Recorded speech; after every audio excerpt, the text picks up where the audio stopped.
more, right? Okay. Yeah.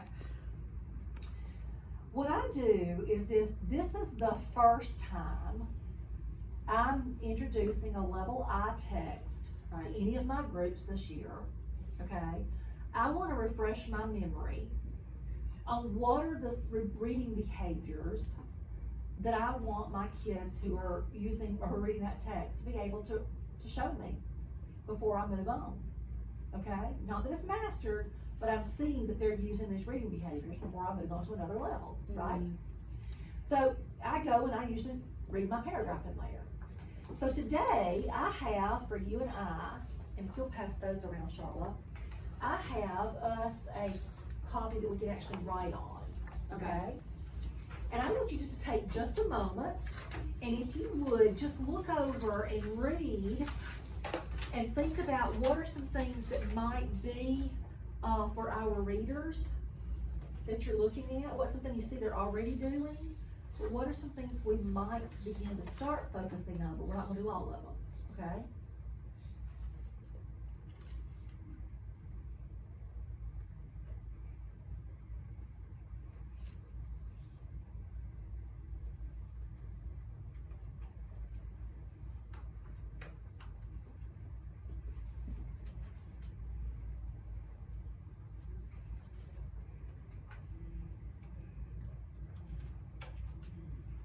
This is another thing, I have some that still wanna point, but if I Okay. say, try to do it with just your eyes, they can do it, they Yeah. just So are in maybe, habit, and I Okay. think it's a habit.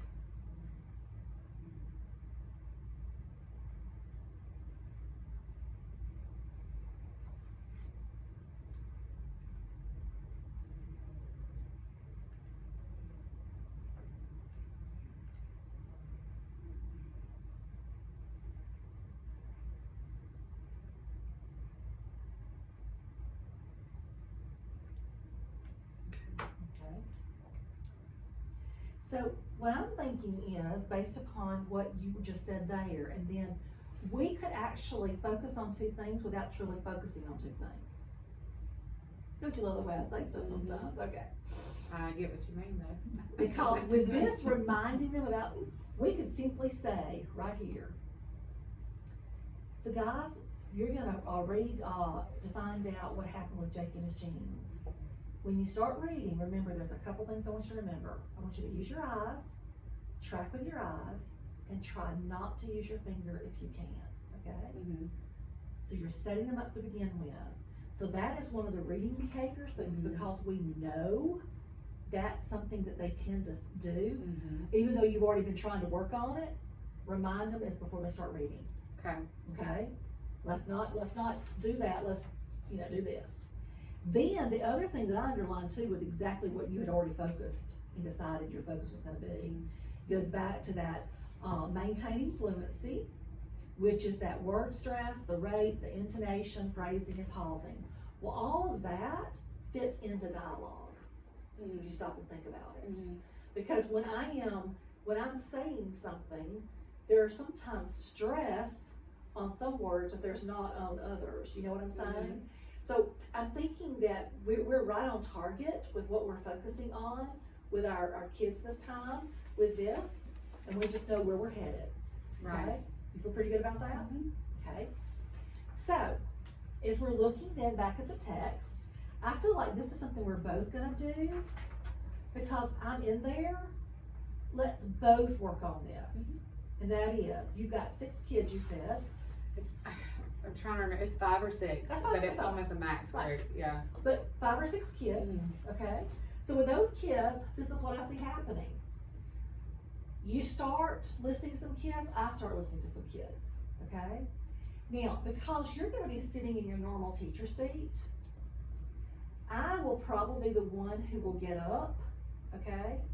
Because if I'm sitting on your left, then I'm gonna get up at some point and go around to your right side to listen to those kids.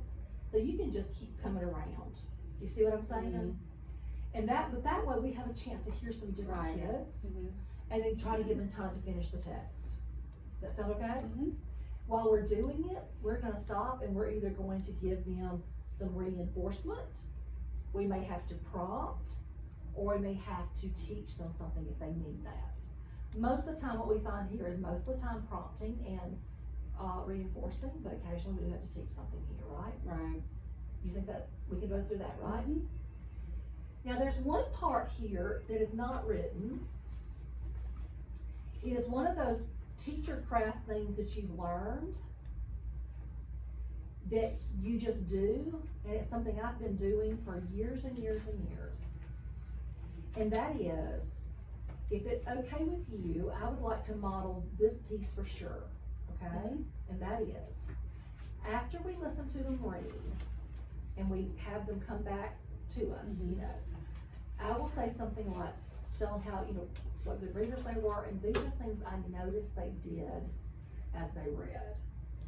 And so that's just something that have found in my teaching career as a little thing that I do that helps kids because it reinforces a lot of different reading skills. But the same rate for one child, it may make them start to think about, oh, I need to start doing better on that because I'm not doing that enough. You see what I'm saying? So I try to do some of that. Is that okay? All right. So in the comprehension piece now, okay? This is the one I want you to focus. You want me to model Well, for? I don't mind doing it, but Okay. with tap me on my shoulder, Tap whatever you, you want whatever, to do, just whatever. to getting them beyond and Okay. things like that. All right. Because, you know, they do talk a lot, but as far as, you know, giving their ideas and stuff like that, but Mhm. sometimes I feel like they just, it's like the skimming, not Uh-huh. digging deeper, and Mhm. I'll look at one of these and I'll try to start talking about it without giving it away and see if they Uh-huh. know that they, Mhm. and they'll tell me that it takes me getting Yeah. it out of them to, Yeah. you know, it's not anything that's automatic or, Yeah. Yeah. so, What I find is that it's just a playing around kind of thing, especially till you get to know your kids, and I don't know your kids. right, So what I find is that I always start with that first bullet. I think I've said that to y'all before. and inviting them to share Sorry. their thinking. Yes. Because when they're sharing their thinking, I want to listen and hear what's being said.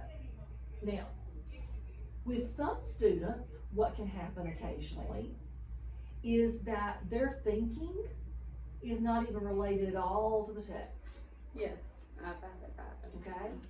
And I have to readdress and help them see that those are some good thoughts they're having, but talk to me how it relates to the text, or let's go back and look at the text, or remind them of those things.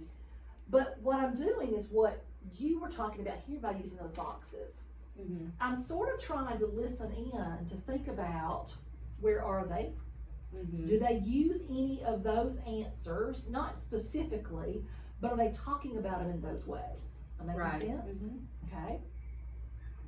And then from there, it helps me decide which of these questions for sure I might need to use.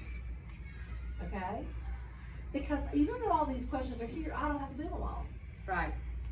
But I need to do the ones that are going to help me take them a little deeper in their comprehension. So, here's another thing that I often do, okay? I want to go back over here for just a moment to the goal setting, the goals, because the goals themselves let me know what this book lends itself to comprehension also. And when I begin to look at it, it gets down here and it's talking about the problem and the solution, and then it's talking about characters' feelings. Okay? When we looked at this book, does it really tell us what the characters' feelings are?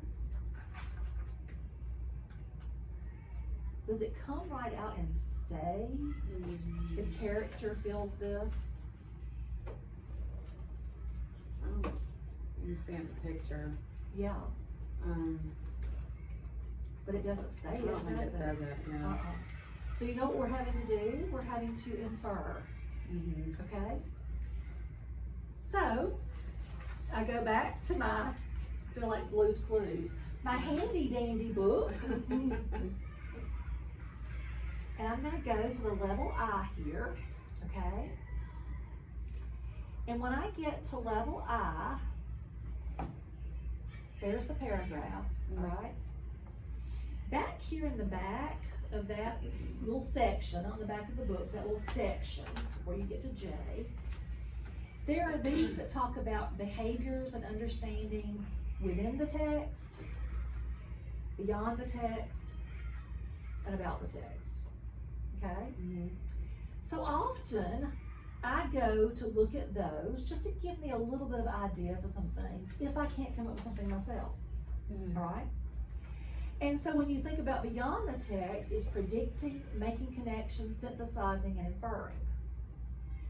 When I come look here at inferring, there are several things that we could possibly do. Take a look at some of those and see what you're thinking. Talk about how the pictures add meaning to the text. Yeah. And feelings from pictures in the Uh-huh. text. So since that's a behavior that we want to make sure that they're able to do, okay? And we're wanting to make sure they're getting into that beyond the text part. Mhm. This could very easily be what we also bring into this very quickly to help getting us there. Right. What do you think? Yeah. You see what I mean? All right, so let's go back and look at the questions a minute. They're here.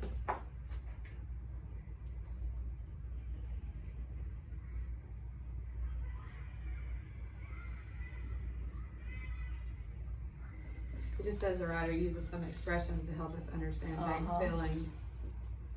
On page 8, doesn't Mhm. it? Okay.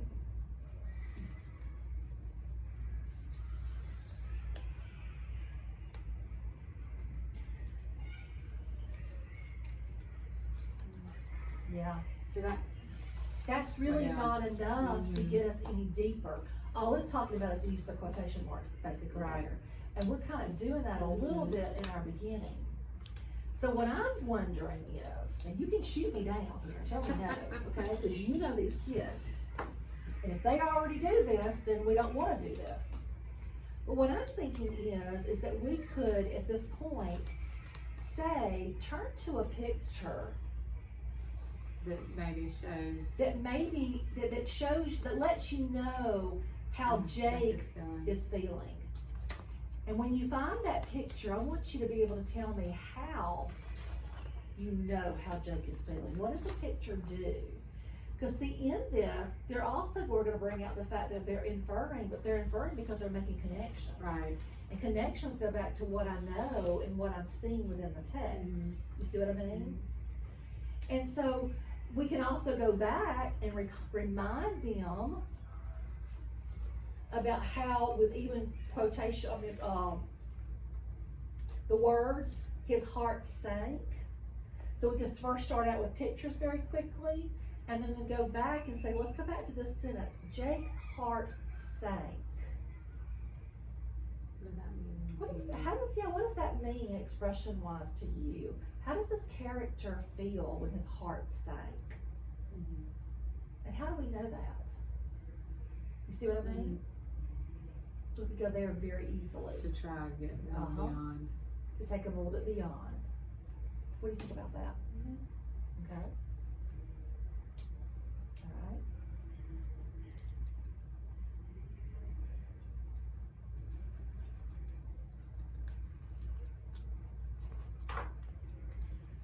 And then the about. That's sometimes really just hard Yeah, to it get is. them to even Yeah. say some of the stuff that's inside, or pertaining to that, like how the writer writes the book, Uh-huh. things like that. Well, What is the writers? And I'll That's right. ask that sometimes, like, what do you think the writer's feeling? Why did the writer write, the story this way? And try to see if they can, well, that's another thing then, is that here on this page, where, Jake has got his jeans and then all of a sudden he begins to Put the ink. put the ink on it. Okay, we could say, everybody turn and look at page 10 and 11 for a moment. Do you remember this part of the story? What's Jake doing? Wonder why the author didn't show us until the end of the book what Jake had on his jeans. Wonder why he would do something like that. If we hear crickets, which we may, right? Yeah, we may. Then that's when we're gonna take that model and say, you know, when I think about it, the author was trying to keep us excited about finding out why. And if he had just drawn and showed us exactly what was on there, we wouldn't have built up the suspense in knowing what it looked like. Right. And then how Jake was gonna feel at the end based upon it. You see what I'm saying? So Yeah. I've gotta model that for them. Because see, they can't think about it if all they're doing is crickets and they don't know how to think about it. Right. You see what I mean? We've gotta show them what it looks like. Mm-hmm. Does that help? Mm-hmm. Okay, so. We could go to, what page was that again? Page what? The ink was Page 82. 10. The ink. Page 10, thank you. Yeah. Page 10. And then the very last page is 16. Okay. Alright, so, is this something you wanna try, or you want me to do it and you side by side with me by stopping me? What would you rather do? It's up to you. I'm good with whatever you feel like I should do. I'm good with either way. I just know I don't struggle with this part, but just sometimes pulling that extra, getting them to go beyond without. It's like, I want you to go beyond, and I don't want to have to talk to you, but I'm having to because you're only skimming. So what if we try this, okay? Since you say that it's getting them to go beyond, what if we do it this way? What if I model this piece, okay? And you be able to tell me when we come back after we've done the lesson, if there was anything that I was doing differently that might help you. If I didn't do anything differently than what you're doing, and we don't get, then we're gonna talk about what we can do next and to help them. Okay. Does that make sense? That way, you can watch your kids more than you can when you're actually in the middle, especially today, because there's gonna be eyes and the camera on us, okay? So that's added pressure. Does that make sense? But you can watch your kids more. Yeah. And you can be able to say, well, so-and-so was able to give so much more today than they were, or they didn't give any more than they did, or whatever it happens to be. Does that make sense? Would that help? Yeah. Okay. That'll help. All right, then the teaching point is reading words using word parts, okay? And so it talks about coming to a tricky word and looking at page 3. And we talk about compound words. Right. So is this something that your kids need? I don't think this group needs it as much as like, and plus we're doing HD some too, so they're getting that word part in there. Right. But they, for the most part, they read fairly well. I mean, they may have to need me occasionally, but not. But I'll talk about covering up. No, we don't have to. So Okay. I'm glad you said that. Okay. So let's talk about that. Is there something else then that you saw in the book that would be a great teaching point for the kids at this point? Or do we want to go back to what we're going to be working on anyway, which is the use of the intonation?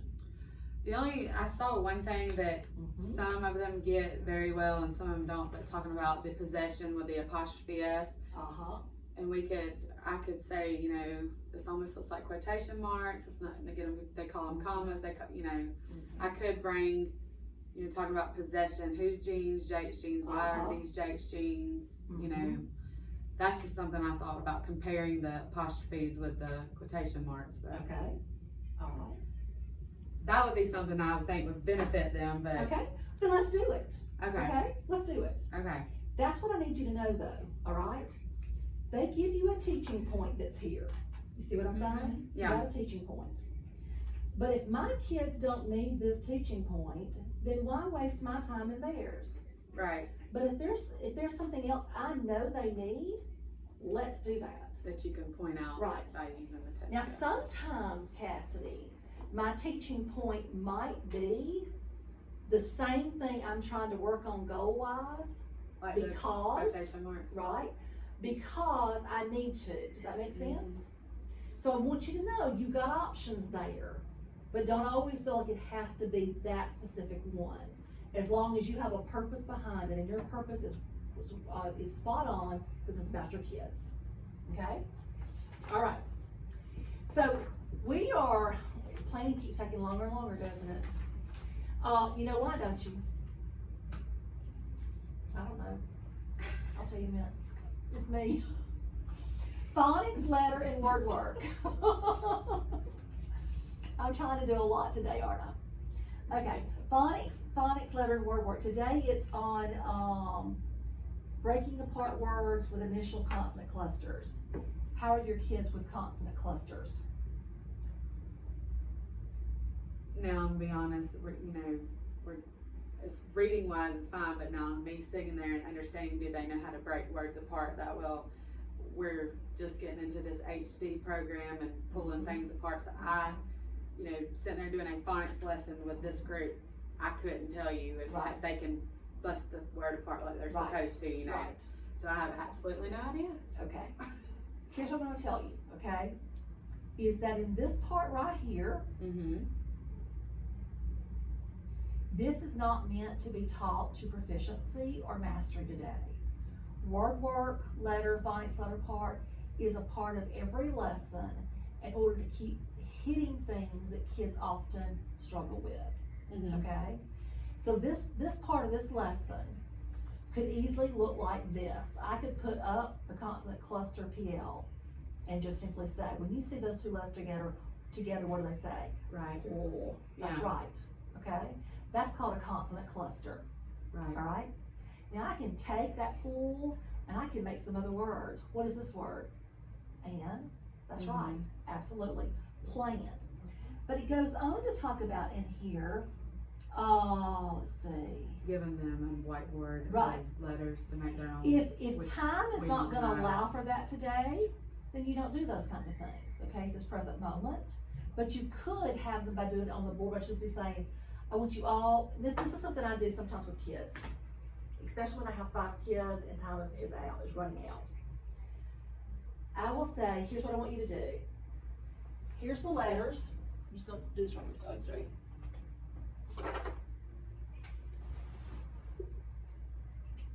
Or not.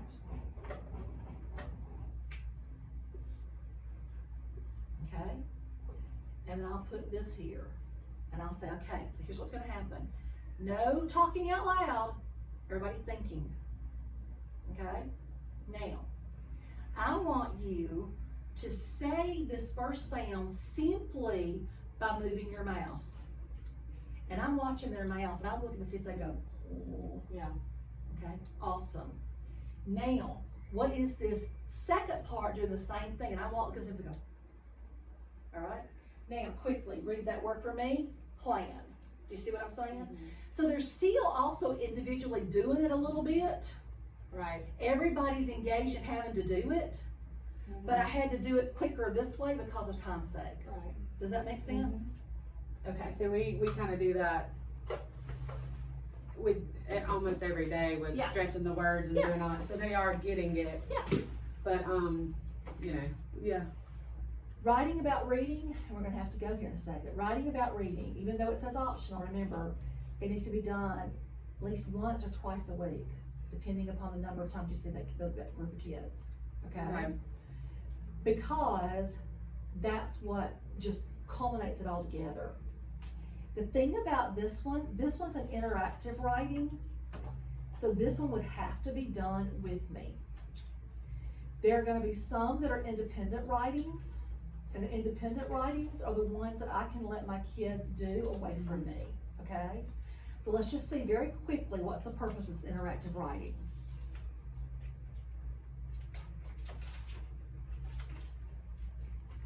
Finding examples in the text of his feelings. That's going and pulling out information from the text. Okay, so we're not gonna have time for this today. I'm just gonna go ahead and tell you. All right? Because you have what, 20 minutes for your lesson? Yeah, I do a 20-minute rotation. Okay, all right. But here's what we can set them up to do. You ready? So boys and girls, today, what I want you to do when you go back to your seats before you start your center or independent or whatever it is you have them doing next, okay? Is I want you to take this sticky note I'm gonna give you, and I want you to find any sentences in this book that tells you Jake's feelings. Jake's feelings, How they any changed. sentence and how they've changed any. Find any sentences that tell you that, okay? Tomorrow when you come back to me, or whatever day it is, whenever you come back to me, we're gonna take those and we're going to use those in something I want us to do real quick, okay? And so, from there, once they've done that, they'll bring their books back up there with their name, cause I'll give them a sticky note like this, their name, and they'll write the page numbers or whatever, you see what I mean? And then, when we do it the next day, we'll just do it very quickly. Find a couple of pages, try to tell your partner very quickly, what were some of the things you saw? Alright, then I'm just gonna show them a couple of them as I heard what they said. Right. I heard several of you say this, because it's interactive, and we'll have them write a couple of them. Right. But not long, just Right. very short and sweet, but to show them how that works, and then move into the next thing. Does that help? Okay. So, we'll take those sticky notes with you. We got books. We ready? You feel As good? I'll ever be. You're gonna be great. Alright. So I'm taking this. Everyone except Haley has been with me also so far. Haley, I'm gonna show you this real quick for taking notes. So, because we're gonna talk about the students. I draw like a half moon. That's the table. Here's where the teacher sits. I start on my left-hand side. That's number 1, 2, 3, 4, 5, 6, ever how many kids are there, okay? Because you may not know their names, all the names of the kids, you may, I don't know. I know I don't. I know, I'm on the same team. Right. So what happens is when we come back, I'm gonna want y'all taking notes on what you noticed the kids doing, okay? And then how we responded to those students. And the other thing is was there anything specific that we planned that you could tell really helped the kids today, all right? And I do this because when we come back, we'll be talking about the students a little bit, and we'll say, so I noticed that student number 3, well, you're gonna know their name, Yeah. but we're not. Right. But we can all talk about the same student and know who we're talking about. Does that help? Okay,